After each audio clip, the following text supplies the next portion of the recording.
Join me in praying to Saint Peregrine while being virtually present before his incorrupt body inside his basilica in Forli, Italy. In the name of the Father, and of the Son, and of the Holy Spirit. Amen. O glorious Peregrine, fervent devotee of crucified Christ, faithful servant of Blessed Virgin Mother Mary, during your earthly life, you were kind and compassionate towards the poor and the sufferings. You who were miraculously healed from the incurable cancer on your right leg by the touching hand of the crucified Christ. Through the merits of your virtues and prayers, obtain for us the grace to live as true Christians, with full of love for God and for brothers and sisters. Protect us from all the evils, especially from the terrible evil of cancer, against which you intercede powerfully to God. Bless your devotees and listen to their prayers, presenting them to God our Father. Amen. Panalangin kay San Peregrino, sa ngalan ng Ama, ng Anak, at ng Espiritu Santo. Amen. O mapagmahal na Ama, pasasalamat sa lahat ng ibinigay mo sa amin.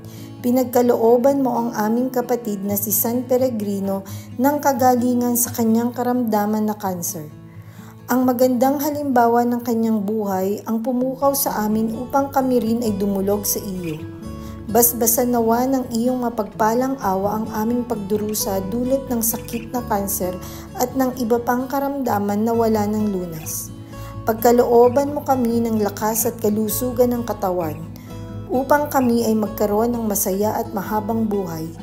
Aliwin mo kami kung sumapit ang mabigat na pagsubok. Hipuin mo ang aming sakit at dusa na unti-unting nagdudulot ng takot at kawalan ng pag-asa. Naniniwala kami, o mapagpalang Ama, na tulad ni San Peregrino, ipagkakaloob mo sa aming buhay ang hiling na kagalingan at ang walang kupas na kaligayahan dito sa lupa at sa iyong kaharian. Walang hanggang pasasalamat at papuri sa iyo, O Diyos Ama sa langit. Hinihiling namin ito sa pamamagitan ng aming Panginoong Hesukristo kasama ng Espiritu Santo. Amen. Peregrine developed cancer of the leg, and the evening before the operation to amputate his leg, Peregrine prayed before an image of the crucified Christ.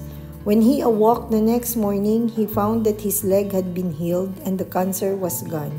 He lived 20 more years and died in 1345 at the age of 85. He was declared saint in 1725, and he is the patron saint of those suffering with cancer and AIDS. Thank you for watching and praying with me. Please like and subscribe to my channel to help me create more videos like this.